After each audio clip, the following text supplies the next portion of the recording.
অনেক দিন ধরে ভাবছিলাম আমি সারাদিন কি করি সেগুলো তোমাদের সাথে শেয়ার করব। কিন্তু হয়ে উঠছিল না, মনে থাকছিল না ভিডিও করার কথা। তাই আজকে ব্রেকফাস্ট করার পর থেকে স্টার্ট করেছিলাম। সকালবেলা টানা 2 ঘন্টা পড়াশোনা করেছি আজকে। অনেক দিন বাদে এরকম ভালো করে পড়েছি।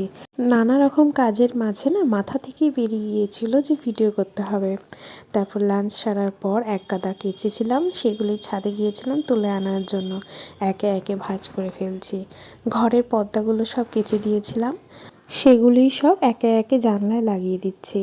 নিজের পড়াশোনা, সংসারের নানা রকম কাজ, প্লাস আমি স্টুডেন্টও পড়াই, এত কিছুর মাঝে না আমার মাথা থেকে বেরিয়ে যায় যে ভিডিও করতে হবে। যাই হোক, সন্ধেবেলায় আমাদের বাড়িতে একটা পুচকু এসেছিলো, ওর সাথেই খেলছিলাম। ওকে এই বলটা আমি এনে দিয়েছি, ও তো পেয়ে খুব মজা পেয়েছে, খুব খেলছিল। আর রাতের বেলা ডিনারে আমি কড়াইশুঁটির কচুরি আর আলুর দম বানিয়েছিলাম, সেটা তোমাদের সাথেও শেয়ার করলাম। আজকে এই অবধি, দেখা হচ্ছে নেক্সট ভিডিওতে। বাই।